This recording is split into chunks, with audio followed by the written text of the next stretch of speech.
Sir जय सिया राम। जय Siya Ram. Sir मैं आपसे एक जिस विषय बात करना चाह रहा हूँ, आज का हमारा जो विषय है वो ये है कि दो व्यक्ति हैं। एक कहता है कि मेरे जीवन में जो भी हो रहा भाग्य से हो रहा है, यानी कि जो भी है विधि का विधान। दूसरा व्यक्ति उसी के अपोजिट उसी कार्य में शामिल होता है, वो कहता है ये भाग्य है क्या, यानी कि वो खुद की अपनी रणनीतियाँ बनाता है। तो ये दोनों में से सही कौन है, इस विषय में आपसे जानना चाहिए। क्या होता है, इसको हम ऐसे समझते हैं जैसे हमने पहले भी जिक्र किया कि बैंक अकाउंट है। बैंक अकाउंट होगा, लेजर होगा, एंट्री होगी। होता क्या है कि प्राय हम कहीं न कहीं किसी व्यक्ति के पूरे जीवन का खाता हम नहीं बना सकते।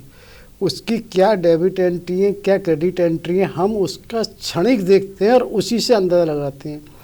होता क्या है, वो जो भी कर्म कर रहा है उस कर्म का अगला और पिछला हमें नहीं पता। निश्चित रूप से जैसा हम बार बार कहते हैं हर घटना का भूत और भविष्य से संबंध होता है, उसी तरह से क्या है कि उसी व्यक्ति का जो लेजर अकाउंट है उसमें कोई ओपनिंग बैलेंस होता है। अब इसको ऐसे समझो, ओपनिंग बैलेंस अगर किसी का जैसे प्रारब्ध है, अब प्रारब्ध किसी का बहुत स्ट्रॉन्ग है। ऐसे मान लो जैसे किसी के करोड़पति बैलेंस है, यदि वो 10-20 रुपए खर्च करेगा तो कोई अंतर नहीं पड़ेगा 1 मिनट। और किसी का प्रारब्ध ऐसा कि उस पर माइनस बैलेंस है, उसमें बिना खर्च करे भी उसकी ब्याज इतनी लगती जा रही है कि थोड़ा सा खर्च करने पे भी लगता है यार मेरा तो पता ही नहीं। इसमें इसलिए होता है सर, अक्सर लोग एक शिकायत करते कि भाई सामने जो षड्यंत्रकारी या नीति से जो काम कर रहा होता अपने, जो भाग्य किस्मत को नहीं, कई बार वो विजयी हो जाता है उसके मामले में, तो वहाँ उस व्यक्ति को निराशा होती है। जो भगवान भरोसे का हो या किस्मत भरोसे का हो, उसको निराशा होती है। होता क्या है कि उसको अपना भी खाता नहीं पता और उस व्यक्ति का नहीं पता। उससे ये नहीं पता जो खाता उसका है, हो सकता है कि उसका खाता लॉक इन वाला हो। कुछ ऐसे इन्वेस्टमेंट होते हैं जो एक समय के बाद ही वो होते हैं, तो उसका ऐसा भी हो सकता है। और हो सकता है उसका ऐसा भी हो कि कहीं ना कहीं माइनस बैलेंस चल रहा हो।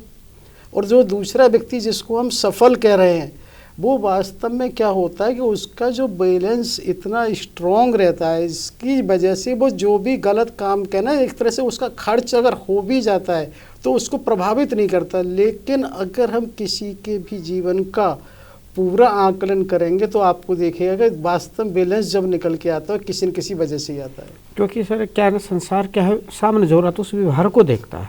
ये तो एक आंतरिक विषय हो गया। तो उस व्यक्ति को, हमारे जो दर्शक है, उनको कैसे संतुष्टि मिले अगर उनके साथ कभी ऐसा घटित हो जाए, यानी कि उनके साथ जो चाह रहे हो ऐसा नहीं हो और विपरीत हो जाए, तो वो कैसे मतलब से दर्शकों के लिए। हाँ, इसको ये निश्चित है, जिस व्यक्ति को आप सफल मान रहे हो निश्चित रूप से कम उस व्यक्ति के साथ 3 चीज़ जरूर जोड़ दें।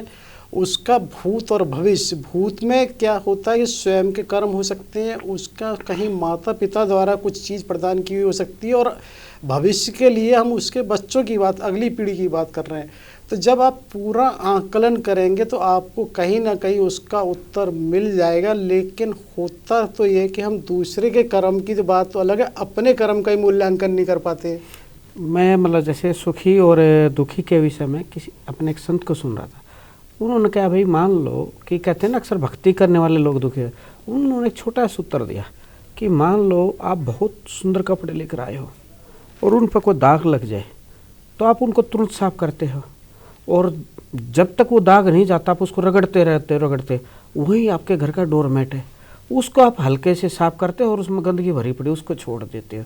तो बोले इसी तरह भगवान होता है, जो उनके अपने होते हैं उन पर जरा सा भी दाग नहीं रहने देता, उनको रगड़ता रहता है। तो इस विषय में मैं आपसे जानना चाहता हूँ। यही तो प्रभु की लीला है कि हमें इसको ऐसे समझना है कि जो उनके अपने हैं, उन अपनों को तो वो हर समय पवित्र करने के लिए कुछ ना कुछ ऐसा करता रहता है जिसकी वजह से उनका शुद्धिकरण होता है। और कहते हैं शुद्धिकरण जब भी होगा तो किसी ताप से होगा, बहाव से होगा, और शुद्धिकरण तो किसी न किसी तरह की आपको टक्कर ही लगनी है। यानी कि हमारे जीवन के सुख दुख है वो सही हो रहे थे, उससे हम परेशान न हो, बस अपना कार्य सही। बस हमें ये जरूर ध्यान रखना है कि कम से कम वर्तमान कार्य हमारा गलत ना हो, क्योंकि जो भूत और भविष्य में हो चुका है या जो होगा उससे हम नहीं कुछ कर सकते। वर्तमान को अगर मजबूत करेंगे निश्चित रूप से भविष्य भी सुरक्षित होगा। जिसका वर्तमान अच्छा नहीं हो सकता उसका भविष्य भी अच्छा नहीं होगा। चलिए सर, मेरे साथ दर्शकों का भी समाधान हो गया होगा। फिर आपसे कोई एक नए विषय पर चर्चा करेंगे। तब तक के जय सिया राम। जय सिया राम आपके लिए और सभी दर्शकों श्रोताओं के लिए भी जय सिया राम।